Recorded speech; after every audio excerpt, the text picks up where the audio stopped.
today. This story comes from Axios in Washington, which is no one's idea of a right-wing news outlet. But to their great credit, a pair of Axios reporters doggedly spent the last year investigating what turned out to be an amazing story. A Chinese intelligence agent called Feng Feng, or as she renamed herself when she came to this country, Christine Feng, became a force within the Democratic Party of California. Along the way, she cultivated a number of Democratic office holders. Feng had sexual relationships with at least two of them, identified in the Axios story as mayors from Midwestern cities. Feng also began a relationship with a man called Eric Swalwell. You may recognize that name. Eric Swalwell is a member of the United States Congress. Swalwell sits on the House Intelligence Committee. He is privy to this country's most closely held secrets. Feng's relationship with Swalwell began in 2012. Like so many Chinese spies, Feng used college as her cover. She enrolled as a student at a university in the Bay Area, and she immediately joined a number of left-wing identity politics organizations on campus. From there, she quite naturally began raising money for Democratic candidates. U.S. intelligence officials believe that Feng had a sexual relationship with Eric Swalwell. We asked Swalwell's office about that directly today. His staff replied by saying they couldn't comment on whether or not Swalwell had a sexual relationship with Feng because that information might be, quote, classified. They did not elaborate or explain what they meant by that. We do know that when Feng met Swalwell, he was a little-known city councilman in the Bay Area, but he had grand political aspirations. Feng became his regular companion. She was photographed with Swalwell at political events several times. She became a financial bundler for his political campaigns.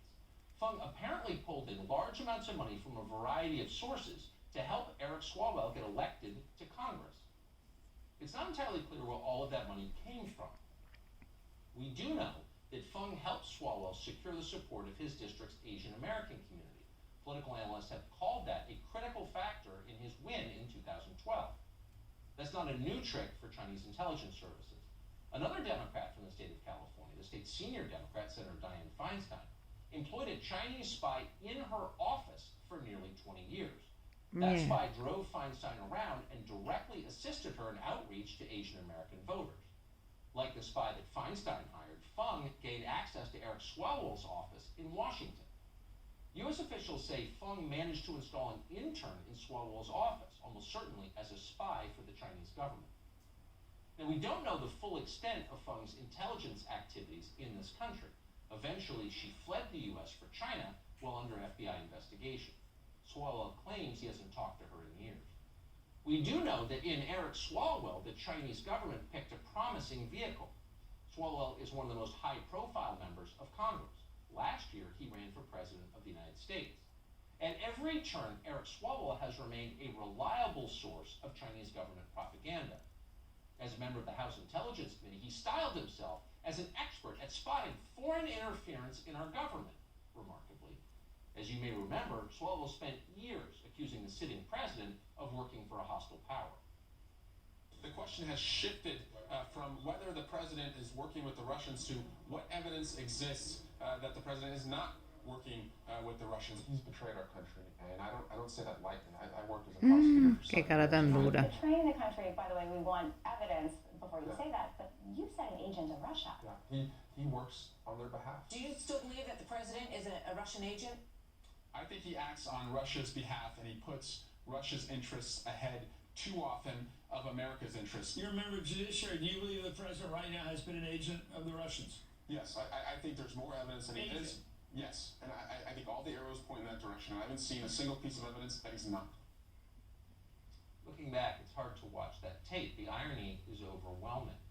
It's always those who have the most to hide who attack other people for the very things Exactly, like Chavismo. Even at the time he was saying that, it was very obvious to us that something was very wrong with Eric Swalwell. So 2 years ago, we asked Swalwell to come on this show and reveal the evidence he claimed he'd collected on Russian collusion. Swalwell came, couldn't turn down a TV opportunity. He made loud noises, and he left. He had no evidence. But he didn't stop making allegations. Here he is at a hearing with Jim Comey back in 2017. I want to talk about the Kremlin playbook, and there are a number of ways that a foreign adversary can seek to influence a person. Do you agree with that? Yes. Financial,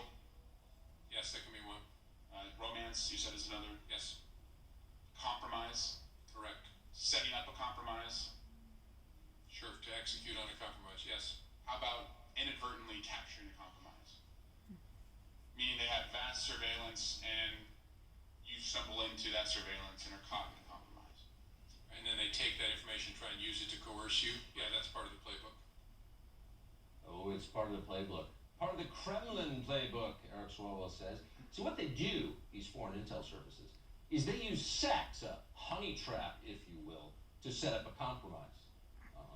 Spoken like a man who knows that subject quite well. When the Russia hoax subsided, as it inevitably did because it was a lie, Swalwell turned his energies to his first love, which is defending the government of China from all criticism.